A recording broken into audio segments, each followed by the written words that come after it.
हाँ?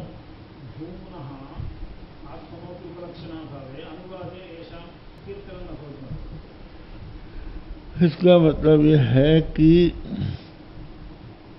ठीक बात, आत्मा जो है वो भूमा को, भूमा माने अनंत, भूमा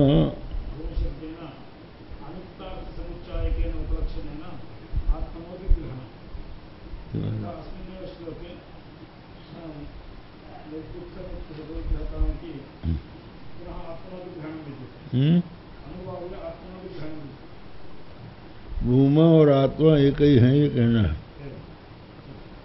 ठीक है ना। तो भूमा शब्द कैसे बनना जरा बताइए।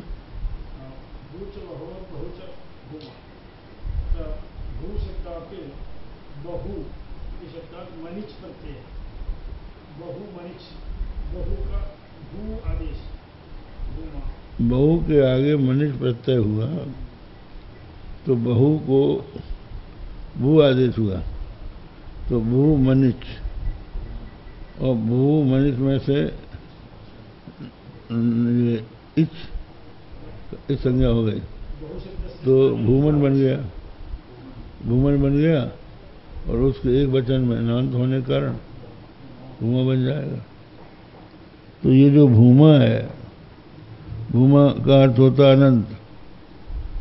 तो ये लिखा है उपनिषद में आता है, भूमैव तत्सुखम नाल्पे सुखमस्ति, भूमा में ही सुख है, अल्प में सुख नहीं है।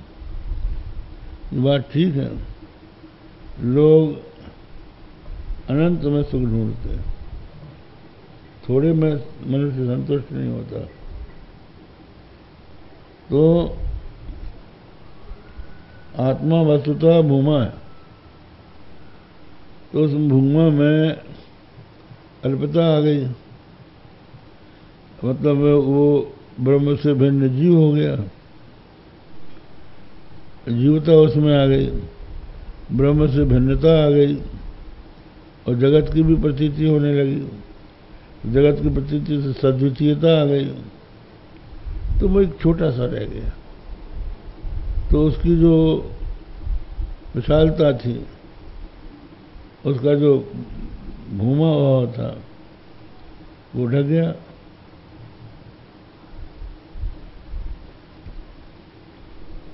हाँ, तो ये बोले भूमना से चैतन्य से उपलक्षणम, भूमा शब्द जो है प्रत्यक्ष लिंग वचनानि दर्शयन्ति निर्दुख नित्य सुख विग्रहता प्रतीक्षा, निर्दुख नित्य सुख विग्रह भूमि, भूमि मतलब आत्मा का उपलक्षण है चैतन्य का, क्योंकि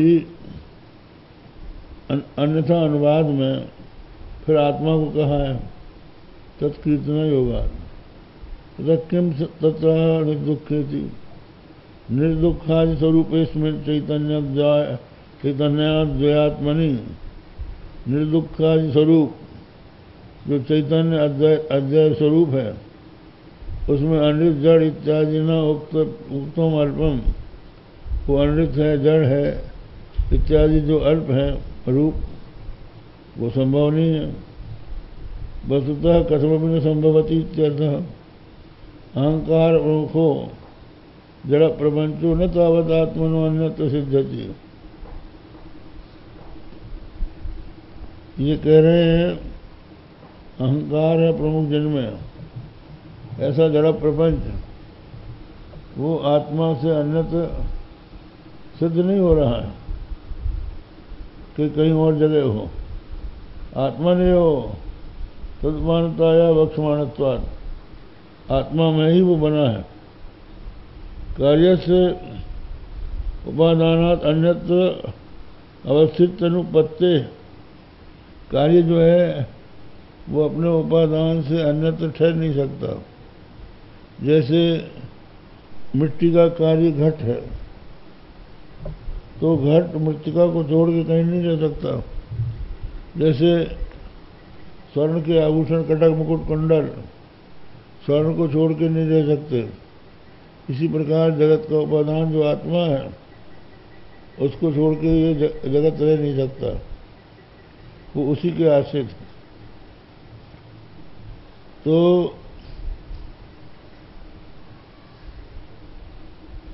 ना प्यात्मनि संबंधांतरेण तस्य वृत्ति संभवती। तो अब वो आत्मा में अगर है तो किस संबंध से है? तो आध्यात्मिक संबंध ही कहना पड़ेगा। निरवय असंगे संबंधांतरा संभवात, जो निरवय है, असंग है, उसमें जगत का कोई संबंध दूसरा बन नहीं सकता।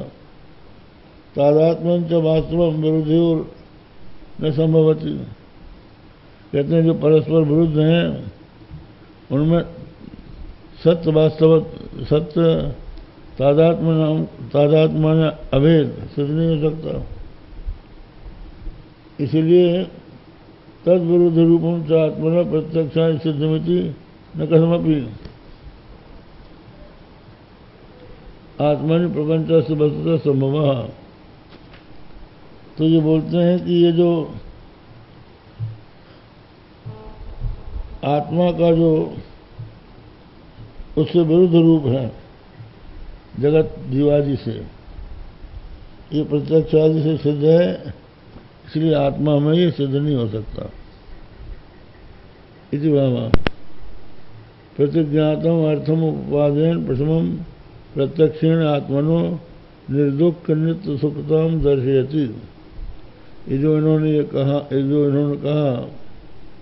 कि प्रतिज्ञा आत्मा निर्दुख और सुख रूप है, ये बात जो पहले कही वो प्रतिज्ञात हो गई, तो उसको प्रत्यक्ष से सिद्ध कर रहे हैं। प्राज्ञे सुखम समनुभूय समस्थित सन सर्व प्रकार विषय प्रतिपत्ति शून्य सुप्तो हमद्म सुखमित्यनुसंधान सर्वोपि जंतुरवगच्छति तस्य सौख्यम।